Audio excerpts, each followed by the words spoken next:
پر لوگ کمی بیشی کرے تو اسے دیکھنا. ایک کو کہتے ہیں محتسب. ان کا کام یہ ہے کہ نماز کا وقت ہے, کوئی نماز پڑھتا نہیں ہے تو اسے نماز کو جانے کو کہیں گے, کوئی بے حیائی ہو رہی ہے تو اسے روکیں گے. تو دو طرح کے پولیس ہوتے تھے. ایک پولیس تو وہ پولیس جس طرح آج ہوتے, اور ایک پولیس کا کام یہ ہوتا ہے کہ صرف لوگوں کے اندر ان کی زندگی میں شریعت کو دیکھتے تھے کہ شریعت کے خلاف کوئی کام ہو تو وہاں اسی جگہ پر انہیں ڈانٹتے تھے, کبھی سمجھاتے تھے, نصیحت کرتے تھے. ان کو کہتے ہیں محتسب, اور یہ دونوں اپوائنٹ ہوتے ہیں بادشاہ کی طرف سے. غوث اعظم کے والد نے کہا میں محتسب ہوں. تو بادشاہ نے کہا مجھے خیال نہیں لگتا کہ میں نے آپ کو محتسب بنایا. آپ کا نام تو محتسبوں میں سے نہیں ہے, آپ محتسب نہیں ہے میری طرف سے. تو آپ نے للکار کے کہا ہاں میں تیری طرف سے بنایا گیا محتسب نہیں ہوں, میں تیرے مالک اللہ کی طرف سے بنایا گیا. تو بادشاہ کے سامنے کھڑے ہو کر اتنی باتیں کرنا گویا موت کو دعوت دینا, کیونکہ بادشاہ ناراض ہو گیا تو فوراً قتل کی سزا. اس طرح ان کا معاملہ تھا, شریعت کے معاملے میں اس قدر سخت تھے, اس لیے ان کو کہا جاتا تھا کہ جنگی دوست. حضرت سیدنا شیخ عبد القادر الجیلانی علیہ رحمت و رضوان کے گھر والے جو تھے وہ تھے, ایک واقعہ میں آپ کو سناؤں گا. حضرت سیدنا شیخ عبد القادر الجیلانی علیہ رحمت و رضوان کے گھر کے جو مرد حضرات تھے وہ تو بڑے بڑے مقام پر فائز تھے. اس گھر کے خاتون کا واقعہ سنیے. خاتون, گھر کی عورت, حضرت سیدنا شیخ عبد القادر الجیلانی علیہ رحمت و رضوان کے گھر کے خاتون, ان کی پھوپھی, ان کے پھوپھی کا واقعہ کتابوں میں ہے. ایک مرتبہ بغداد کے اندر شدید قحط پڑ گیا, بارش نہیں ہو رہی ہے, لوگ نماز استسقاء ادا کرتے ہیں, بارش کی دعائیں کرتے ہیں, منت کرتے ہیں, سماجت کرتے ہیں, بہت ساری دعاؤں میں لگے ہیں, لیکن بارش نہیں ہو رہی ہے. اب بہت سارے لوگ مل کر فیصلہ کیے. فیصلہ کرنے کے بعد انہوں نے سوچا کہ اب ہمارے شہر کے اندر ایک گھرانہ ایسا ہے جو ان کے والد کی طرف سے حسنی ہے, والدہ کی طرف سے حسینی ہے, یعنی حضور سیدنا شیخ عبد القادر جیلانی علیہ رحمت و رضوان کا گھرانہ. جہین کے پاس جاتے ہیں, یہ سادات ہیں, یہ دعا کریں گے تو اللہ تعالیٰ بارش برسائے گا. تو بستی کے بڑے بڑے لوگ مل کر ان کے گھر آ گئے. اس وقت گھر میں ان کی پھوپھی تھی, نام فاطمہ آتا ہے. وہ باہر آئی, پوچھی کیا مسئلہ ہے. انہوں نے کہا کہ آپ نہیں دیکھتی ہیں کہ قحط سالی ہے, بہت شدید قحط پڑ گیا ہے, بارش کا ایک بوند نظر نہیں آ رہا. تو ایسے حالت میں ہمیں بارش کی سخت ضرورت ہے, ہمیں دعا کرنا ہے. آپ کچھ کریں, دعا کریں. آپ لوگ حضور کے اولاد میں سے ہیں, آپ دعا کریں گے تو اللہ تعالیٰ جلد قبول کرے گا. تو آپ کی پھوپھی, مرد تو مرد, اس گھر کی خاتون کو دیکھیں وہ کس طرح اللہ کے قریب تھی. وہ گئی اندر سے جھاڑو لے کر کے آئی, جھاڑو لے کر کے آئی اور گھر کے باہر انہوں نے جھاڑو دی. جھاڑو دینے کے بعد کہا یا ربی کنست الارض فراشیہا, اے اللہ میں نے گھر کے سامنے زمین پر جھاڑو تو دے دیا ہے, اب پانی کا برسانا تیرا کام. بس انہوں نے دعا کی, دور دور سے کالے بادل امڑ آئے اور پھر زوردار بارش شروع ہوئی. جتنے لوگ درخواست کرنے کے لیے آئے تھے وہ گھر پہنچتے پہنچتے پورا بھیڑ کر کے اندر. تو یہ غوث اعظم کی بات نہیں, ان کے والد کی بات نہیں, ان کے گھر کے خاتون کی بات کر رہا. کس قدر اللہ کا قرب انہیں ملا تھا, ایسا عظیم گھرانہ. ایسے گھرانے میں حضور سیدنا غوث اعظم کی ولادت ہوئی ہے. حضور سیدنا غوث اعظم کی ولادت کے بعد حضور سیدنا غوث اعظم علیہ رحمت و رضوان بچوں کے ساتھ ایک مرتبہ کھیلتے رہے. کھیلتے ہوئے ایک بیل کے پیچھے بھاگ رہے تھے اور وہ بیل اچانک سے مڑ کر دیکھا اور حضور سیدنا غوث اعظم سے کہا یا عبد القادر ما لہذا خلقت, اے عبد القادر تم اس لیے پیدا نہیں کیے گئے. بچے میرے پیچھے بھاگتے ہیں, آتے ہیں, کھیلتے ہیں, کھیلنے دو, بچے بچے ہیں, آپ بچے تو ہیں, لیکن اللہ نے تمہیں اس لیے پیدا نہیں کیا ہے. اللہ تم سے بڑے بڑے کام لینا چاہتا ہے, اس لیے آپ ان چیزوں کو چھوڑ دیں. غوث اعظم فرماتے ہیں کہ میں وہاں سے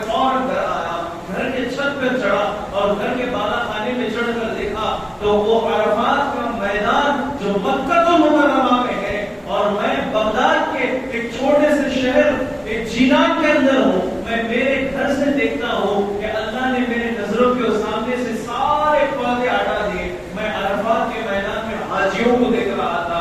اب یہ جو ماحول ہوا، اس کے بعد میرے دل میں اللہ کے قرب کا، اللہ کی محبت کا ایک ایسا جذبہ پیدا ہوا، میں فوراً میری والدہ کے پاس آیا اور کہنے لگا امی جان مجھے اجازت دے کہ میں نے جو کچھ علم یہاں سیکھا ہے اب میں بغداد میں جا کر بہت زیادہ علم سیکھنا چاہتا ہوں، حافظ بننا چاہتا ہوں، عالم بننا چاہتا ہوں، مفتی بننا چاہتا ہوں اور میں اللہ کا قرب حاصل کرنا چاہتا ہوں۔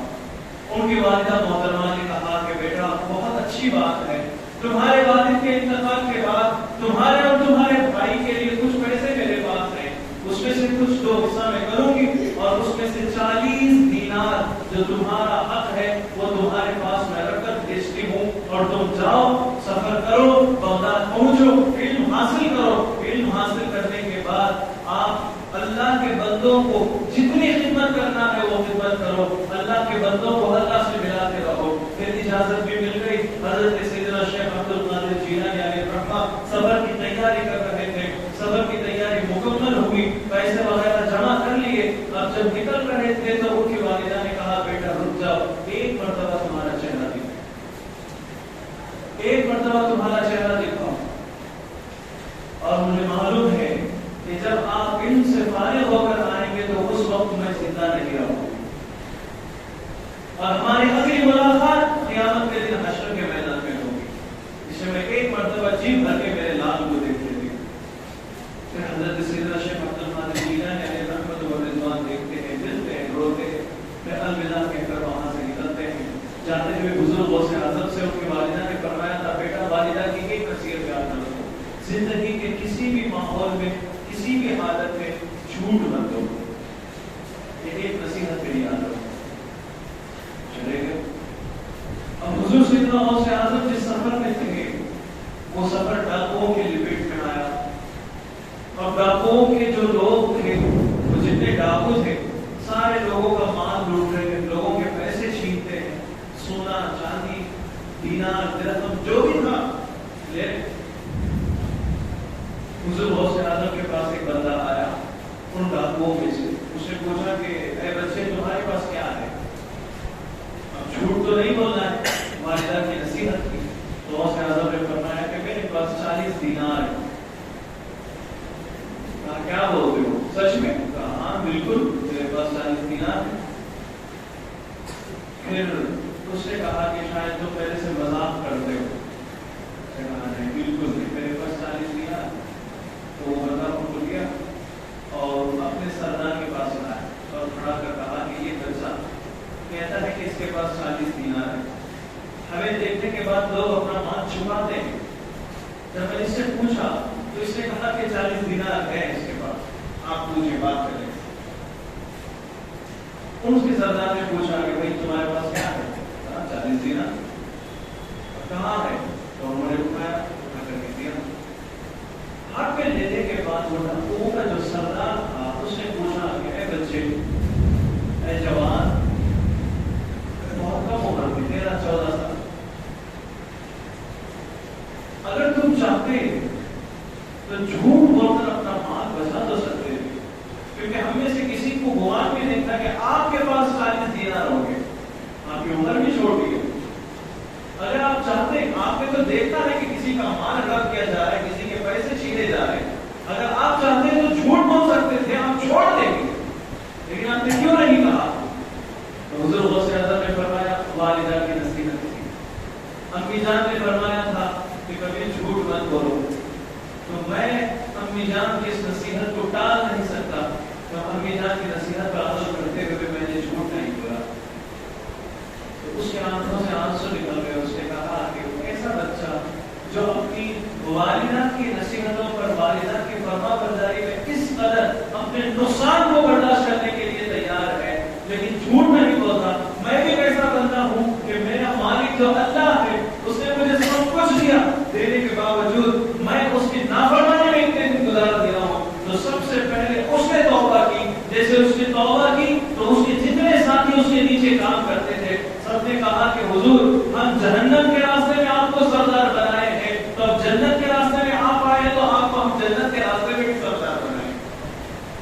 یہ پورے ڈاکوؤں کی جماعت مل کر حضور سیدنا شیخ عبد القادر الجیلانی علیہ رحمت و رضوان کے ہاتھ میں بیعت کرتے ہیں، توبہ کرتے ہیں. اس وقت غوث اعظم کے اوپر صرف 13-14 سال، صرف 13-14 سال.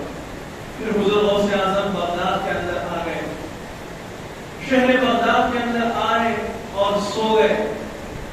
یہ دیکھیں ہمارے لیے کچھ چیزیں فرض ہوتی ہیں، واجب ہوتی ہیں، سنت ہوتی ہیں اور مستحب ہوتی ہیں. اب یہ پریکٹس آپ سمجھ رہے نا، فرض، واجب، سنت، مستحب. اور اللہ کے کچھ اتنے محبوب بندے ہوتے ہیں وہ مستحب کو بھی اپنے اوپر فرض کی طرح سمجھتے ہیں. بات سمجھ میں آ رہی ہے؟ مثال کے طور پر ہمیشہ باوضو رہنا ایک مستحب عمل ہے.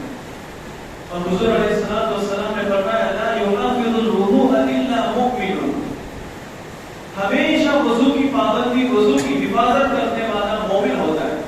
یعنی جو کامل درجے کا مومن ہوگا اس کے لیے یہ کام بہت آسان ہے. وہ ہمیشہ وضو سے رہے گا، وضو کی حفاظت کرے گا. بات حدیثوں میں ہے کہ جب رات میں وضو کر کے سو جائے اور اس کا اسی سونے میں انتقال ہو جائے تو اللہ اسے جنت نصیب کرتا ہے وضو کے بدلے. اور بعض روایتوں میں ہے کہ حضور نے فرمایا 3 چیزیں مکفرات میں سے ہیں، ہمارے گناہوں کا کفارہ بن جاتی ہیں. ان میں سے یہ کہ ٹھنڈی کے موسم میں وضو کرنا.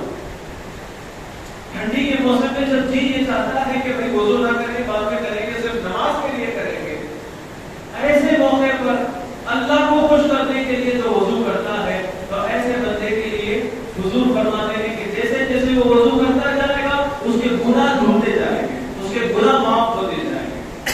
ہاں البتہ یہ حدیثیں فضائل کے لیے ہیں. اب کسی کو ڈاکٹر نے منع کر دیا ہے، ایک مسلمان متقی پرہیزگار اللہ والا بندہ، ایک ڈاکٹر منع کر دیا ہے کہ ابھی تمہاری صحت ایسی ہے کہ تم شام میں رات میں اس طرح ٹھنڈے پانی سے وضو نہ کیا کرو، یا تو گرم پانی کا استعمال کرو یا پھر رات میں پانی سے وضو نہ کیا کرو، تیمم کر لیا کرو. اب شریعت اجازت دیتی ہے، بلکہ شریعت یہ کہتی ہے کہ ڈاکٹر کی بات مان، اپنی جان بچاؤ. کیونکہ وضو کی حفاظت مستحب ہے، اپنی جان کی حفاظت فرض ہے. بہت سارے لوگ علاج نہیں کرتے، بیماری ہوتی ہے علاج نہیں کرتے. جب ہم ان سے پوچھتے ہیں تو ہمیں توکل کا سبق سکھاتے ہیں. وہ کہتے ہیں مولانا ہمیں اللہ پہ بھروسہ ہے. تو ہمیں کس پہ بھروسہ ہے؟ ہمیں بھی اللہ پہ بھروسہ ہے. حضور نبی کریم صلی اللہ علیہ وسلم کی بارگاہ اقدس میں ایک بندہ آیا، ایک صحابی آئے.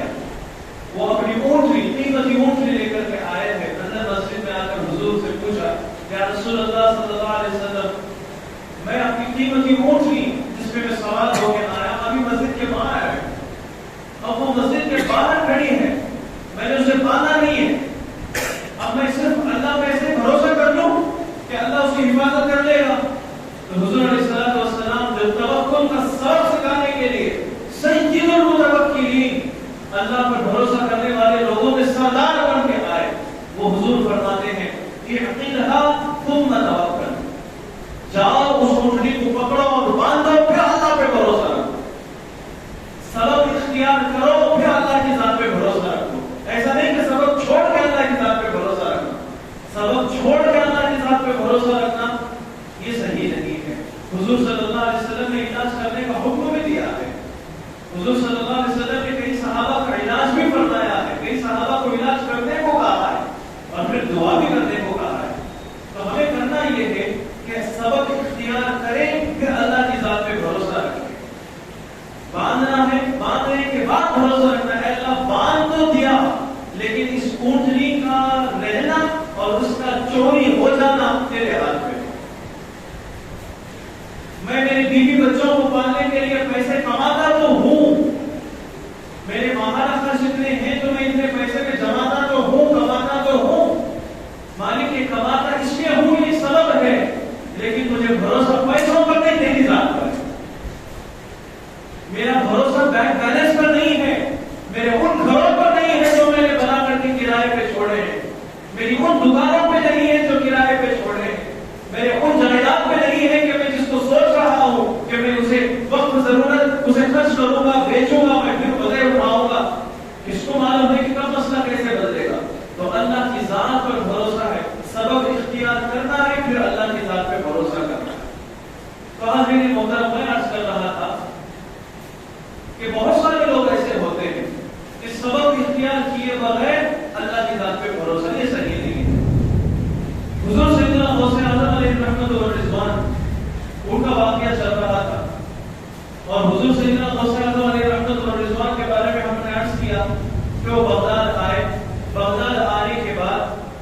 مدرسہ پڑھنے کا زمانہ، مدرسے میں آئے ہیں، جامعہ نظامیہ وہاں کا بغداد کا مدرسے میں آ گئے، اس وقت رات میں جو کچھ ہوا ہے وہ میں عرض کرنے کے لیے آپ کے پاس آ رہا تھا۔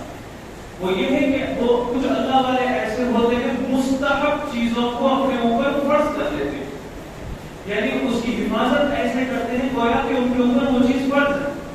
وضو سے رہنا، پاک صاف رہنا یہ مستحب ہے، لیکن حضور غوث اعظم جس رات بغداد میں پہنچے ہیں، مدرسے کے باہر سوئے ہیں، تو اس رات میں فرمایا جاتا ہے کہ سوئے آپ کو احترام ہوا، غسل واجب ہو گیا، اٹھے ٹھنڈی کا زمانہ ہے، گئے غسل کر کے واپس آئے، سوئے، پھر غسل واجب ہوا، پھر غوث اعظم اٹھے ٹھنڈی رات میں گئے غسل کیا، پھر واپس آئے، سو گئے، پھر غسل واجب ہوا، پھر گئے غسل کیے واپس۔ دیکھیں ریاضت و مجاہدہ، اپنے آپ کو کس طرح اپنے نفس کے ساتھ، نفس تو کہتا ہے کہ بھائی ٹھنڈی کا زمانہ ہے، پانی بھی ٹھنڈا ہے، سو جاؤ تھوڑی دیر، نہیں، اس حالت میں اگر موت آ گئی تو میں رب کو کیا چہرہ دکھاؤں گا کہ میں اس وقت وضو سے نہیں ہوں، غسل سے نہیں ہوں۔ تو اس فکر کی وجہ سے غوث اعظم بار بار اٹھتے تھے، غسل کرتے تھے، سوتے تھے، غسل کرتے تھے، سوتے تھے۔ ایک رات میں کتاب میں ہے کہ 16 مرتبہ غسل واجب ہوا، 16 مرتبہ بھی آپ نے غسل کرنا ہے۔ پھر جب صبح ہوئی تو اس وقت حضور غوث اعظم باہر کھڑے تھے، اندر آنے کی درخواست مانگتے ہیں، اور اس مدرسے کے جو بہت بڑے شیخ تھے ناظم، جو مدرسے میں بچوں کو لیتے تھے، ان کے پاس باہر سے ایک رقیب صاحب سے کہا کہ بھائی جاؤ کہو کہ میں جیلان سے آیا ہوں، مجھے مدرسے میں پڑھنا ہے۔ اب وہ بندہ آیا، اور اس وقت جامعہ نظامیہ کے جو بہت بڑے شیخ تھے وہ بھی اللہ والے تھے، دلوں کے حالت کو جانتے تھے، پتہ چل جاتا تھا۔ اب وہ بندہ آیا، اس سے کہا کہ حضور جیلان سے کوئی لڑکا آیا ہے، مدرسے میں پڑھنا چاہتا ہے۔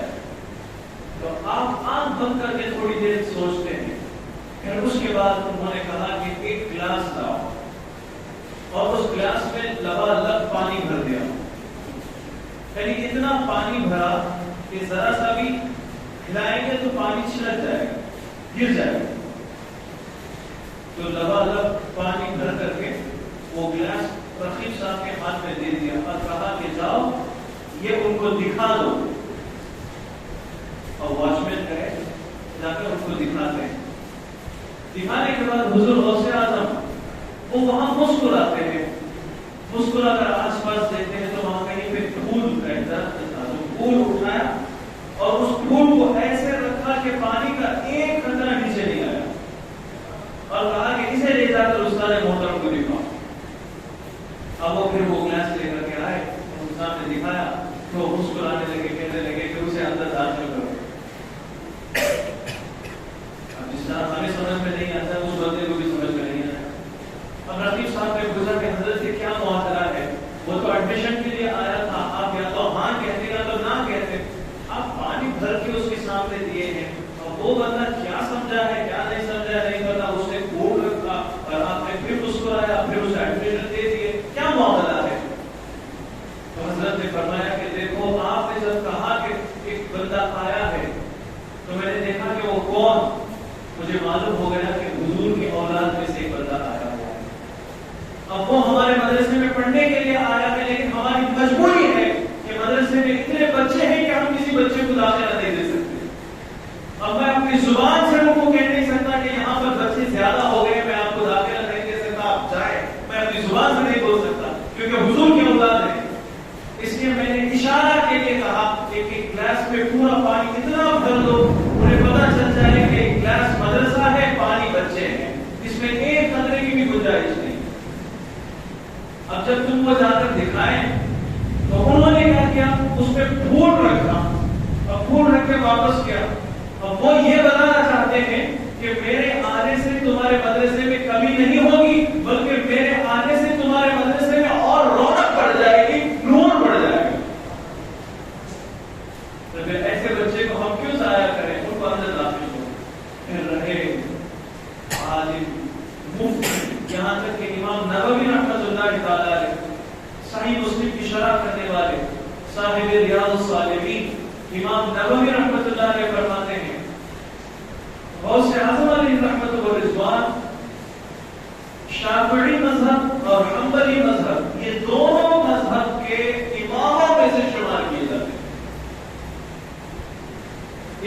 مذہب کا عالم بننا، مفتی بننا آج بہت مشکل مسئلہ ہے. آج لوگ جتنا آسان سمجھتے ہیں اتنا آسان نہیں ہے یہ معاملہ. آج کسی کے ہاتھ میں کیمرہ مل گیا، کسی کے ہاتھ میں ایسے ڈسک مل گئے تو وہ اپنے آپ کو مفتی سمجھتا ہے. کیمرہ رکھتی ہے، ریکارڈ کرتی ہے، بیان کرنا شروع کر دیتے ہیں. اب تو سارے social plate form, social media میں سارے پلیٹ فارم آپ کے لیے کھلے ہیں. ہر بندہ جسے جو معلوم ہے، معلوم نہیں ہے، حدیث پڑھنا آتا ہے نہیں آتا ہے، ہمارا یہ کبھی یہ دعویٰ نہیں رہا کہ ہم نے سے بہت کچھ جان لیا ہے. ہم نے اپنی زندگی 11 سال کی عمر سے 28 سال تک مدرسے میں ہم نے زندگی گزاری، لیکن آج تک ہمارا یہ کبھی دعویٰ نہیں رہا کہ ہمیں سب کچھ معلوم ہے، کیونکہ ہمارے اساتذہ نے ہمیں نہیں سکھایا یہ. اور ہمارے اساتذہ تو ہم کو یہ سکھائیں گے وَفَوْقَ كُلِّ ذِي عِلْمٍ عَلِيمٍ، جانو کہ ہر علم والے سے بڑھ کر ایک علم والا ہوتا ہے. تو اتنے سال زندگی میں اتنے سال مدرسے میں گزار کر کے ہمارے اندر وہ چیز نہیں آتی، لیکن کچھ اردو میں ٹرانسلیشن، بخاری کا ٹرانسلیشن پڑھ لیے، مسلم کا ٹرانسلیشن پڑھ لیے، قرآن شریف کا ٹرانسلیشن پڑھ لیے. اب یہ سمجھتے ہیں کہ پوری دنیا میں میرے سے بڑا مجتہد کوئی ہے ہی نہیں. افسوس کی بات ہے. اور لوگ بھی ان کے حلیے کو، بولنے کے انداز کو، ان کے اٹھنے بیٹھنے کو اور ان کے اسپیچ سے اتنا متاثر ہو جاتے ہیں کہ بھائی بہت زبردست بولتے ہیں. بہرحال ایک الگ فن ہے، یہ علم ہے، اس میں محنت لگتی ہے، زندگیاں کھپانی پڑتی ہے، دن رات زندگیاں کھپانی پڑتی ہے، قربانیاں دینی ہوتی ہے. اس کے بعد جب جا کر کچھ علم اللہ تعالیٰ نصیب کرتا ہے، کچھ علم نصیب کرتا ہے. یہ ایسے ہی آج گئے کل بخاری لے کر آ گئے ایسا مسئلہ نہیں. 8 سال کا عالم کورس ہوتا ہے. کتنے سال کا؟ 8 سال کا. آج لوگوں کو 8 سال وقت دینے کا معاملہ دیں گے تو کم سے کم 5 سال کا کر کے رکھیں. یہ 5 سال کے عالم کورس میں 5ویں سال میں بخاری شریف دیتے ہیں کہ ہاں اب تم بخاری سمجھ سکتے ہو. کتنے سال کے بعد؟ 4 سال کے بعد 5ویں سال میں ہاتھ پہ دیتے ہیں اب تم بخاری کو سمجھ سکتے ہو. لیکن ہمارا معاملہ کیا ہے؟ ٹرانسلیشن مغرب میں پڑھ لی ہے، عشاء میں کہتے ہیں کہ بخاری میں ہے. مغرب میں پڑھے، عشاء میں مفتی صاحب بن گئے.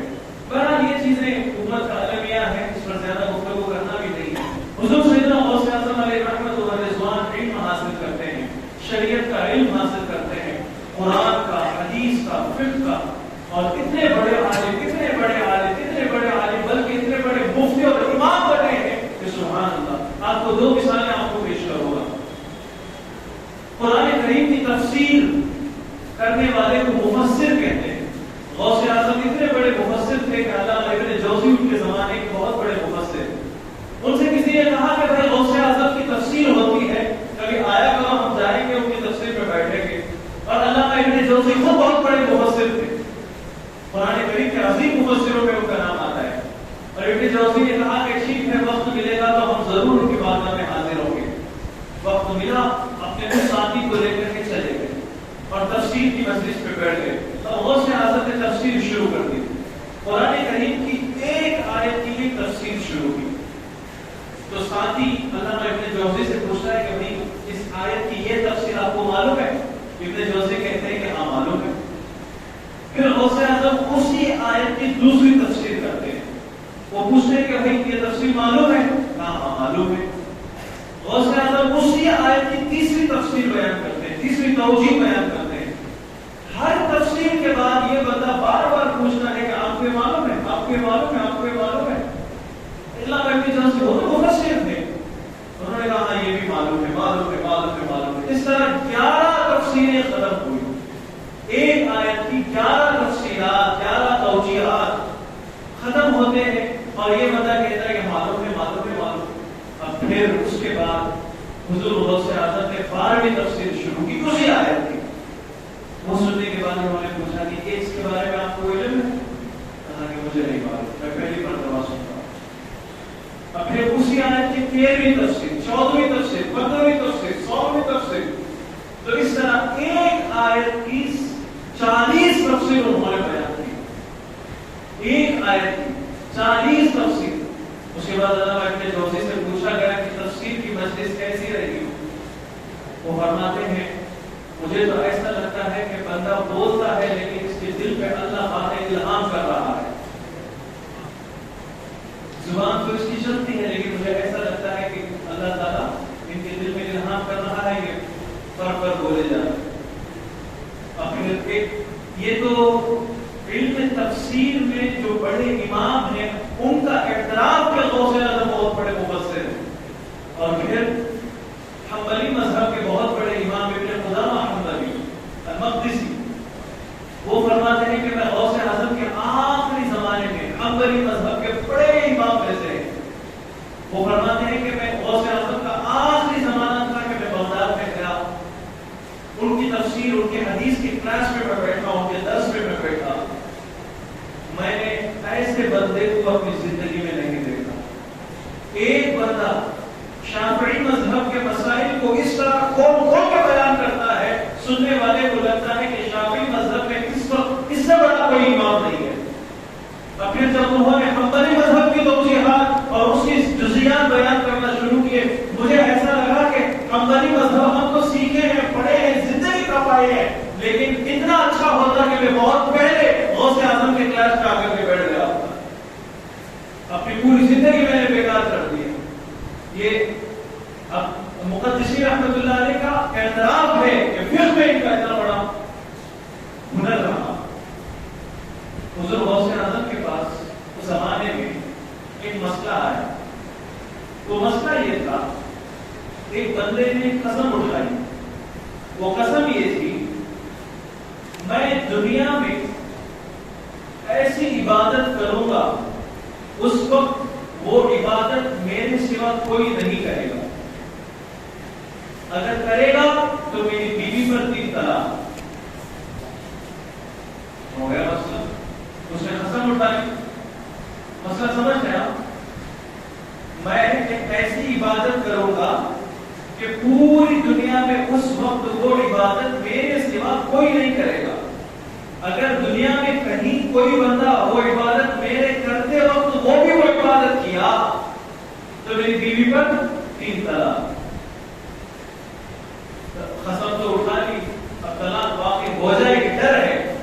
نماز پڑھے گا تو کوئی بندہ نفل نماز پڑھ رہا ہوگا، ذکر کرے گا تو کوئی ذکر کر رہا ہوگا، تسبیح کرے گا تو تسبیح کر رہا ہوگا، روزہ نفل روزہ رکھے گا تو کوئی بندہ نفل روزہ بھی رکھنا ہوگا.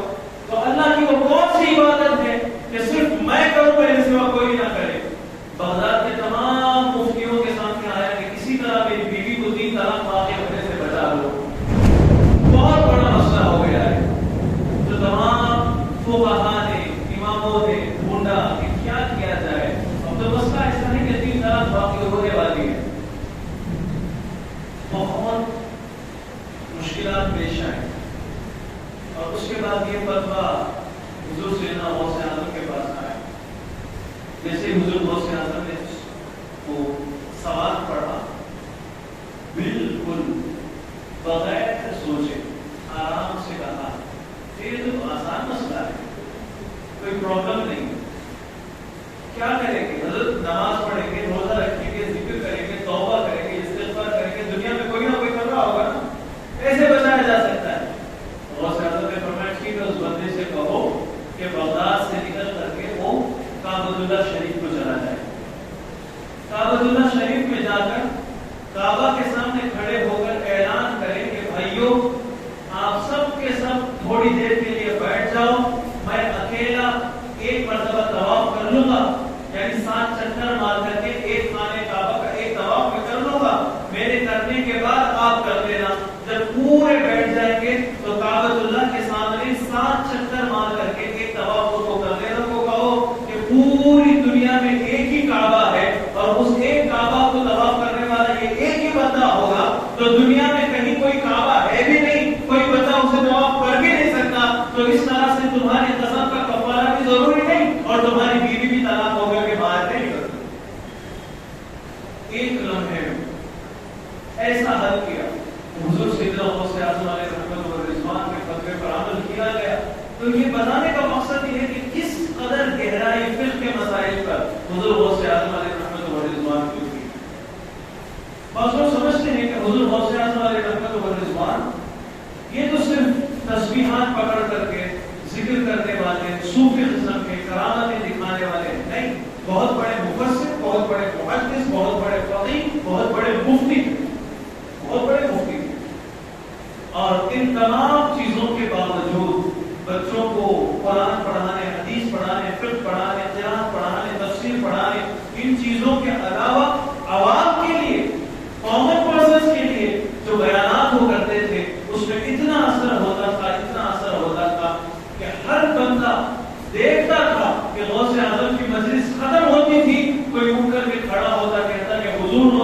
وقت آج تک میں شراب پیتا رہا، آج کے بعد میں آپ کے ہاتھ پر توبہ کرتا ہوں کہ پوری زندگی شراب نہیں پیوں گا، میں توبہ کرتا ہوں۔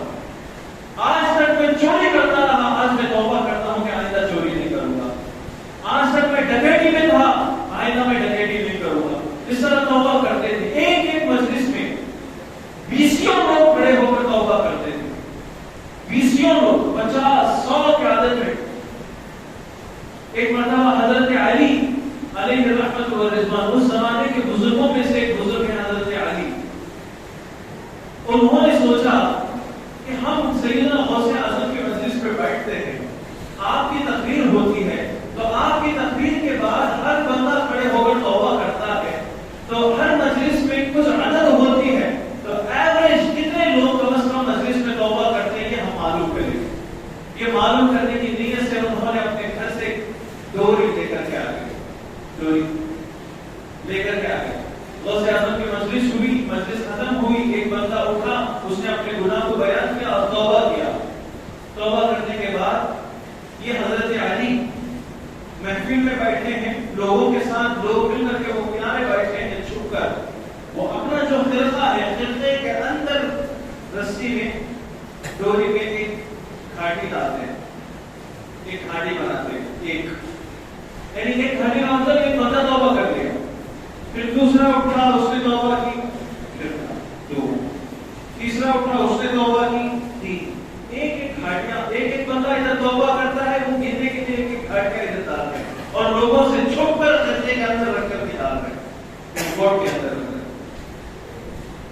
تھوڑی دیر کے بعد حضور غوث اعظم علیہ رحمت و رضوان نے کہا، اے علی تمہارا کام بڑا عجیب ہے، میں مجلس میں بیٹھے لوگوں کو ان کے دل سے دنیا اور نفسہ کی خواہشات کی گھاٹیاں ان کے دل سے میں کھول رہا ہوں اور آپ اپنے خرقے کے اندر رسی سے گھاٹیاں بنا رہے ہو۔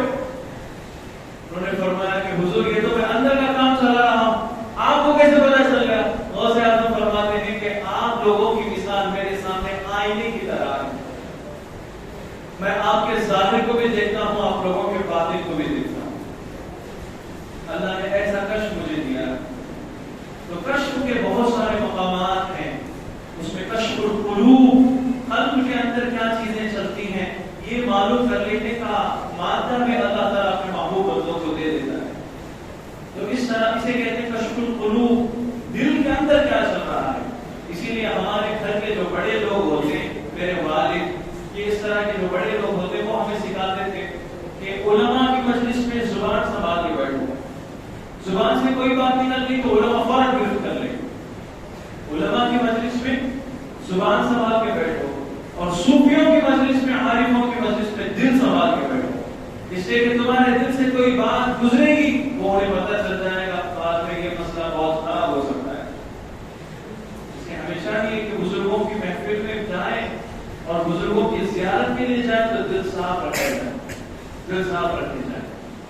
اور حضرت محترم حضور غوث اعظم علیہ رحمت و رضوان کے بیانات میں اللہ نے ایسا اثر رکھا تھا، فرماتے ہیں کہ 5000 نصرانی یہودی غوث اعظم کی تقریر سن کر مسلمان ہوئے، 5000۔ اور حضور سیدنا غوث اعظم علیہ رحمت و رضوان کی شان کیا بیان کر سکتے ہیں۔ حضور غوث اعظم کو اللہ نے اتنا بڑا مقام دیا کہ وہ شفاعت کرنے کے قابل ہوئے، اللہ نے ان کے ہاتھ میں یہ چیزیں دی ہیں۔ اور حضور سیدنا غوث اعظم علیہ رحمت و رضوان اپنی زندگی میں یہ چیزیں کر کے دکھائی۔ آخری واقعہ بیان کر کے اپنی بات ختم کروں گا۔ ایک مرتبہ حضور سیدنا غوث اعظم علیہ رحمت و رضوان اپنا ایک لباس پہنتے ہیں، اور وہ لباس اتنا قیمتی تھا کہ ایک چور کی نظر اس کے اوپر پڑ گئی، اور وہ چور، چوری کرنے والا، اس نے سوچا کہ کسی بھی طرح اس لباس کو ان کے پاس سے میں چوری کروں گا اور بازار میں بیچوں گا تو بڑی قیمت ملے گی۔ تو اس نے پلان بنا لیا، پلان کر کے اس نے حضور غوث اعظم کے پیچھے چلنا شروع کیا، اور وہ سوچ رہا تھا کہ میں جوان ہوں، یہ تو بوڑھے ہیں، ان کی عمر زیادہ ہو گئی ہے، چلے ایسی جگہ تلاش کرتے ہیں کہ جہاں پر ان کے اور میرے سوا کوئی تیسرا نہ ہو، ایسی جگہ جائیں گے، ان پر حملہ کریں گے اور ان ان کا لباس نکال کر کے باہر جائیں گے چوری کریں. تو پیچھے پیچھے پیچھے پیچھے ہو گیا. حضور غوث اعظم کو پتا چل گیا کہ کوئی بندہ پیچھے آ رہا ہے اور اس کی نیت کیا ہے وہ بھی مجھے پتا چل گیا. اور حضور سیدنا غوث اعظم علیہ رحمۃ و رضوان وہ آگے جا رہے تھے جان بوجھ کر ایک جنگل کے راستے میں گئے جہاں کوئی نہیں. وہ پیچھے سے آیا, ادھر ادھر دیکھ رہا ہے, کوئی بندہ نہیں ہے. جیسے ہی قریب آیا, حضور غوث اعظم علیہ رحمۃ و رضوان کے لباس کو چوری کرنے کے ارادے سے آگ کے گریبان کے اوپر اس پر اس نے کپڑا کیوں پیچھے سے پکڑا.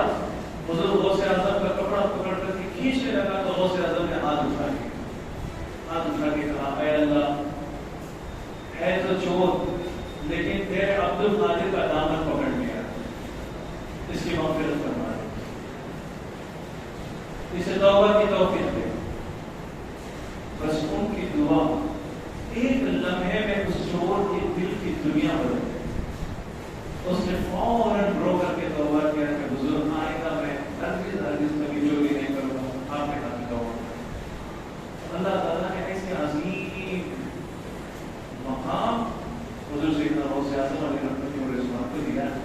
غوث اعظم فرماتے ہیں جو میرے سلسلے میں بیعت کر لے, آدمی بن جائے, تو میں اس کے لیے دعا کروں گا کہ اللہ تعالیٰ اسے اس وقت تک موت نہ دے جب تک وہ توبہ نہیں کرے. یعنی میرا مرید قادری توبہ کرنے کے بعد ہی دنیا سے جائے, اور وہ توبہ ایک لمحے کے لیے بھی ہو سکتی ہے, 2 گھنٹے کے لیے بھی ہو سکتی ہے, نزا کی حالت کے قریب بھی ہو سکتی ہے. غوث اعظم فرماتے میرا جو ہو گیا ہے, میرا جو مرید ہو گیا ہے, اسے اللہ کے یہاں بخشوانا میرا کام ہے. میں توبہ کیے بغیر اسے جانے نہیں دوں گا. اور اسی طرح غوث اعظم سے پوچھا گیا کہ حضور جو آپ کا مرید نہیں ہے اس کا کیا ہوگا.